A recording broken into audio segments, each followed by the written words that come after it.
Good morning student. Today we will start with the same topic, cerebral hemisphere की हम बात कर रहे थे। तो उन्हीं हेमिस्फीयर्स के फर्दर हम पार्ट्स की बात करेंगे।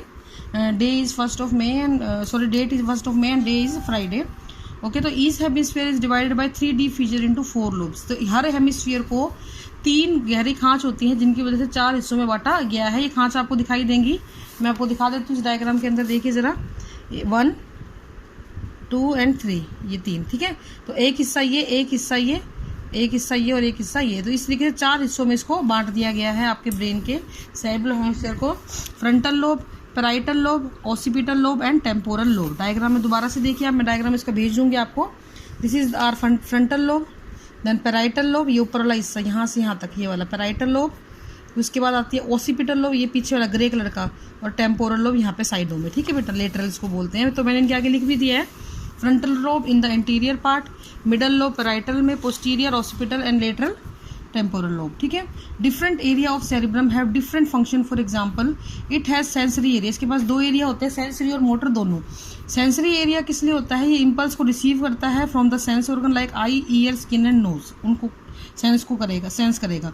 उसी तरीके से जब वो सेंसरी इम्पल्स आ गए तो उनके लिए एक्शन क्या करना है, उसके लिए इसके पास होता है मोटर एरिया। तो इसके पास कौन कौन से एरिया हो गए बेटा? एक सेंसरी और एक motor. Will send instruction in the form of impulse to various effector of the body, the latter the respond the stimulus. तो बेसिकली क्या होगा, सेरिब्रम के पास 2 हिस्से हैं, सेंसरी एरिया और motor.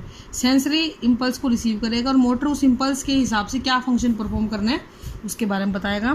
There are specific region in cerebrum for each kind of stimulus and its response. तो ये देखिए आप, अलग अलग रीजन है।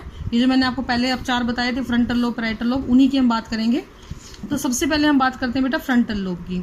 This is the region for speech, facial muscular activity as well as higher mental activity. तो जो आप फेस को जो एक्टिविटी करते हो, हंसना, रोना, फेस पे जो एक्सप्रेशन आते हैं उनके लिए ये कंट्रोल करता है, बोलने को कंट्रोल करता है। इसके अलावा आपकी जो मेंटल एबिलिटी है, किसी भी चीज़, रीजनिंग है, मैथ है, साइंस है, किसी भी चीज़ को याद करना, समझना, उनको एनालाइज करना, वो सारा इसके द्वारा आपको इससे किया जाएगा। ओके बेटा। नेक्स्ट है temporal lobe. It is the region for auditory reception, यानी सुनने के लिए। ऑडिटरी मतलब वो वर्ड आता है सुनने के लिए। तो ये किसके लिए होता है बेटा? सुनने के लिए होता है। ऑसिपिटल लोब, ऑसिपिटल वर्ड आता है देखने के लिए। मैं हिंदी में भी लिख रही हूँ ताकि आप थोड़ा याद करने में आपको आसानी रहे। तो occipital lobe for the visual reception, देखने के लिए। टेम्पोरल लोब सुनने के लिए। Parietal lobe is region for the touch, taste, smell, temperature, conscious association. इन सभी चीज़ों के लिए आपको पैराइटल लोब काम में आएगा। Each lobe also have some area called association center which store information and experience. Her lobe के पास कुछ ऐसे एरियाज होते हैं स्पेसिफिक जिनको हम एसोसिएशन सेंटर या एसोसिएशन एरिया भी बोल देते हैं बेटा। इसको कुछ बुक्स में आपको एरिया भी लिखा हुआ मिल सकता है। ये क्या करते हैं? फॉर एग्जांपल, आपने कोई पर्टिकुलर, जैसे आप मैगी खाते हो, मैगी की खुशबू आपको पता है, आप किसी के घर गए, उनके किचन में आप नहीं गए, लेकिन वहाँ अगर मैगी बन रही है तो आपको खुशबू से पता लग जाएगा मैगी बन रही है। हलवा एक बहुत ही कॉमन एग्जांपल है, हर घर में बनता है। किसी तीसरे घर में आप जाओगे, किसी XYZ, किसी को जिनको आप जानते हैं उनके घर में आप जाओगे, हलवे की खुशबू से आपको पता लग जाएगा हलवा बन रहा है। कैसे पता लगा? क्योंकि उस खुशबू को आपने आपके ब्रेन ने स्टोर किया हुआ है आपके माइंड के अंदर। इसी तरीके से आपकी जो इंफॉर्मेशन स्टोर होती है वो भी यहीं पे होती है। The centre area control thinking, आपके सोचने की, आपकी याद, आपका लर्निंग और आपकी इमोशंस, इन सबको वो कंट्रोल करती है।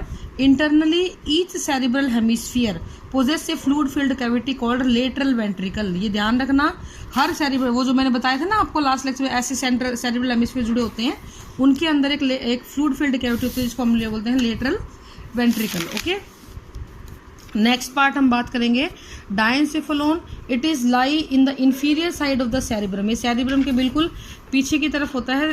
पिछले डायग्राम में हमने आपको बताया भी था। डायनसेफेलोन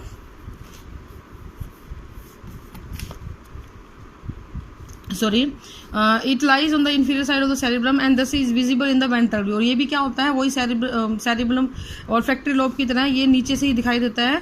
it's roof is called as epithalamus. इसकी छत को देखो जरा, ये इस तरीके से बना होता है, एक बॉक्स की तरह। आप इसको इमेजिन कर लो, बॉक्स नहीं जैसा नहीं होता है, मैं समझाने के लिए बता रही हूँ सिर्फ। इसकी छत को एपिथैलेमस बोलते हैं, इसकी साइड वॉल को थैलेमस बोलते हैं, और इसके फर्श को हाइपोथैलेमस बोलते हैं। डायनसेफेलोन के पास एक छोटी सी कैविटी होती है जिसको हमने क्या बोला बेटा, थर्ड वेंट्रिकल। ध्यान ध्यान रखना, ये बहुत बार पूछा जाता है लेटरल वेंट्रिकल कहाँ है, थर्ड वेंट्रिकल कहाँ है, तो सेरेब्रम में और उसके बाद यहाँ पे। Hypophysis is attached by the stock of और इनफंडेबुलम टू द हाइपोथैलेमस रीजन, और जो आपकी पिट्यूटरी ग्लैंड होती है वो इस हाइपोथैलेमस से ही जुड़ी हुई होती है, इसका ध्यान रखना है।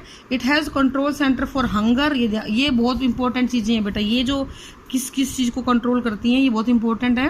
Control centre for the hunger, thirst, fatigue, sleep, body temperature, sweating and emotion, इन सभी चीज़ों को ये कंट्रोल करती है। It secrete neuro hormones which regulate the secretion of anterior lobe of pituitary, तो ये सारे काम ये करती है। ये आपका फोर ब्रेन जो है बेटा कंप्लीट हो गया है। Tomorrow we will start with mid brain. Okay, thank you and have a nice day.